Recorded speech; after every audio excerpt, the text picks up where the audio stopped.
à tous, je vous retrouve sur cette chaîne La Rose et le Cœur Sacré, Karine Gibaud. Alors nous sommes dimanche aujourd'hui, mais j'étais dans cette envie, dans cet élan de vous faire une vidéo sur quelque chose qui m'habite beaucoup en termes de réflexion et d'expérimentation ces derniers temps. C'est le sujet de la compassion. La compassion dans les relations et la compassion comme voie de guérison de nos blessures. Alors, j'ai pris quelques notes pour essayer de structurer mes réflexions et vous les partager de manière à ce que ça ne parte pas dans tous les sens. Donc la compassion, c'est quoi? C'est la capacité que nous avons de percevoir ou ressentir la souffrance d'autrui, accueillir la souffrance de l'autre avec bienveillance. Donc vous voyez que dans la définition de base, la compassion est tournée vers l'accueil de l'autre, dans l'amour, dans la bienveillance. J'ai envie de vous partager cette réflexion qui est que la compassion, selon moi, il est important de se l'appliquer également à soi-même. Notamment lorsque nous nous trouvons en face de blessures à l'intérieur de nous, de zones de faille, de zones de souffrance qui sont réveillées par telle ou telle situation.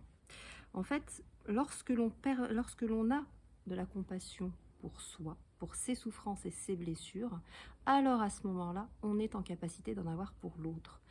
Tant qu'on rejette nos zones de souffrance ou bien tant que nous n'en avons pas conscience, il est juste impossible d'accueillir ça chez l'autre. Donc ça va donner régulièrement des situations de conflit, des batailles d'ego, où on va se blesser l'un l'autre mutuellement sans avoir aucune once de conscience de ce qu'il est en train de se passer dans la relation. Donc pour moi, la première chose à faire, c'est vraiment de comprendre que il est important que nous puissions accueillir déjà nos propres blessures, nos propres zones de souffrance avec compassion, avec bienveillance. En fait, toutes nos zones de blessure, ce sont des zones où il y a eu de la souffrance, où il n'y a pas eu d'amour, où il n'y a pas eu d'accueil, il n'y a pas eu d'accueil bienveillant et dans l'amour de ce qu'on éprouvait. Par conséquent, la voie royale de guérison de nos blessures consiste déjà à les accueillir et à y mettre de l'amour là où il y a eu de la souffrance. Et ça peut se faire avec la compassion. Nous ne sommes pas responsables de nos blessures, nous ne sommes pas responsables du réveil de nos blessures. En revanche, nous avons vraiment à faire ce chemin pour en prendre conscience, sortir de cette illusion que c'est l'autre le méchant, c'est l'autre qui nous blesse. Non, l'autre ne fait que, par son attitude, appuyer sur des blessures qui sont déjà présentes à l'intérieur de nous. Donc la première chose, selon moi, en termes de prise de responsabilité, reprise de notre pouvoir personnel, c'est vraiment de prendre conscience de nos blessures, de nos zones de faille, et pouvoir peu à peu les accueillir plutôt que de les rejeter. Les accueillir avec compassion, y mettre de l'accueil, de l'amour, de la bienveillance. Et plus on fait ce chemin pour nous, plus on va être capable également de le faire chez l'autre. Donc pour moi, la compassion qu'on peut avoir vis-à-vis de quelqu'un, elle passe déjà par la compassion qu'on peut avoir vis-à-vis de soi. Lorsque quelqu'un nous blesse, souvent nous réagissons immédiatement avec notre ego. Une émotion est déclenchée, est parfois complètement démesurée par rapport à la situation que nous sommes en train de vivre avec cet autre. Là, c'est le signal qu'effectivement, c'est l'ego qui a pris les commandes. En fait, on est en train de prendre ce que l'autre dit ou fait de manière personnelle, en faisant un méchant qui veut nous faire du mal. Du coup, nous avons une réaction d'ego, ça peut être des pleurs, ça peut être de la colère, qui nous amène en retour à blesser l'autre. Donc vous voyez le cercle vicieux de ces situations, c'est que lorsque personne n'est en conscience de ce qui se passe, lorsque aucun des interlocuteurs dans la relation n'a cette capacité de faire un pas de côté, de prendre du recul pour comprendre que s'il y a blessure, c'est qu'il y a une zone de souffrance chez l'autre. Si l'autre nous blesse, c'est parce que lui-même est blessé. Du coup, voilà, on reste dans l'ego, il n'y a plus de cœur, il n'y a plus d'accueil et ça devient absolument destructeur.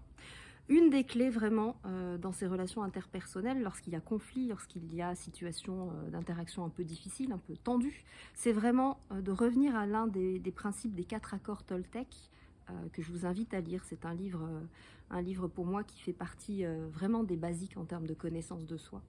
Un des 4 accords Toltec, c'est « ne le prends pas personnellement ». Et ça, c'est vraiment une clé.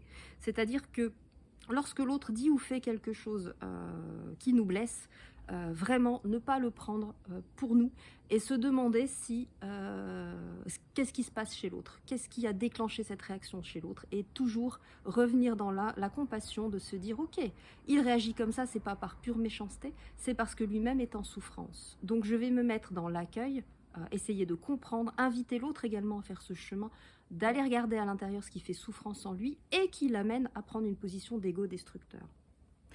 Donc vous voyez que ce chemin, il est totalement radicalement différent d'une posture d'ego qui consiste à accuser l'autre de nos souffrances.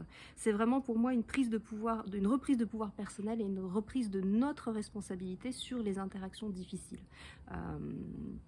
La compassion, c'est vraiment une ouverture du cœur pour laisser circuler l'amour pour soi et pour l'autre. Et c'est vraiment, pour moi, l'antidote aux querelles d'ego. Je suis vraiment en train de l'expérimenter, notamment avec ma flamme jumelle en ce moment, d'essayer vraiment de ne plus prendre les choses personnellement lorsque je vois que mon autre est dans des réactions un peu vives, que je peux juger même agressives vis-à-vis de moi, plutôt que d'entretenir ça et de monter crescendo, d'alimenter le feu en me mettant dans l'ego, j'essaie de plus en plus, c'est exigeant, c'est un chemin, mais j'y travaille à chaque instant. J'essaie de plus en plus vraiment d'essayer de comprendre ce qui se passe pour lui, qui a déclenché ce comportement d'ego qui vient me blesser en retour.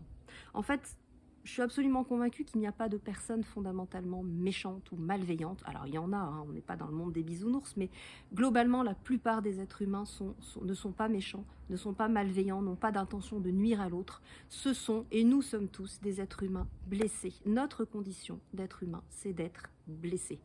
Donc arrêtons de nous voiler la face, faisons ce chemin de prise de conscience de ce qui fait souffrance en nous et des réactions d'ego que ça peut déclencher et des conséquences que ça peut avoir dans la relation, de manière à avoir de la compassion pour ce que l'on vit et pouvoir en avoir pour l'autre. Et vous verrez que les relations vont être beaucoup plus apaisées au fur et à mesure que vous allez entrer dans ce processus. En tout cas, c'est ce à quoi moi je m'emploie depuis quelque temps, et j'avais vraiment envie de vous partager ces prises de conscience pour vous inviter à la réflexion. Et puis, vous inviter également à faire ce chemin, de prendre conscience de vos blessures et d'y mettre effectivement de la distance et de l'amour. Encore une fois, pour moi, ce chemin de compréhension de nos blessures, c'est un chemin d'amour vers soi et par conséquent d'amour et d'accueil de l'autre. Voilà, si vous avez envie de faire ce travail, ce chemin de découverte de vous-même, eh bien je vous invite à prendre rendez-vous avec moi. Je vous mets toutes les coordonnées sous la vidéo. Et puis je vous souhaite un excellent dimanche. Le temps est absolument magnifique. Profitez-en, allez dans la nature, ressourcez-vous. Et je vous dis à très bientôt. Au revoir.